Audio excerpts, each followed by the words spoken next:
Why did you decide to actually seek parent coaching? Well, I am the mother of two teenage boys, and when my oldest child hit about 13, he wanted almost complete independence and didn't want to take any orders from mommy. And I tend to be a pretty strong personality and probably complicated the matter by not allowing him to make decisions he probably could have made. And we were butting heads, and needless to say, it was not peaceful at our home. And I had a friend who had already raised two sons to adulthood, and Chris had helped her. And we had lunch, and she said, "Why don't you give Chris a call?" I did. She came to our home and met with my husband and myself, and we decided to do the parent coaching sessions. Awesome.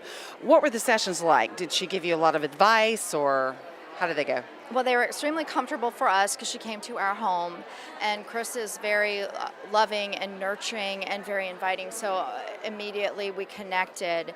And what was surprising to me is I really was expecting she was going to look at our deficits and the things we weren't getting right, when she actually almost did the opposite. She, from the very beginning, helped us identify our strengths, my husband's strengths, and our children's strengths, and she helped us see that we were already equipped.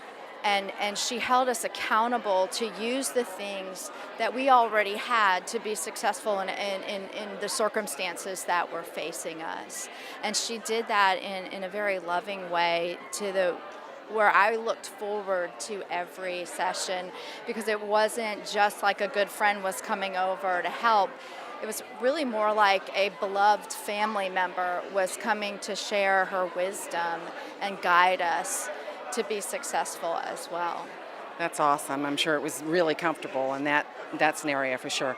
What was the most important thing you gained from working with Chris? There are so many things, but probably the most important thing is she really helped us sit down and think long term and identify our goals as a family and for each of our children. And the really important thing about that is to also remember to keep it in the forefront. And I still struggle with that. I hear Chris's voice. What's this going to do in the long run? Because when you're thinking about your long-term goal, it changes the perspective of what you're going through, because you have to really think through what's going to get us there rather than just react. You have to respond.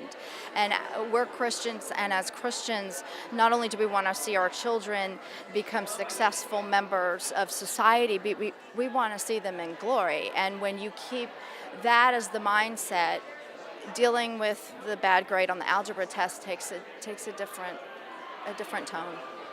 Right. Well, thank you very much for sharing, and God bless you and good luck.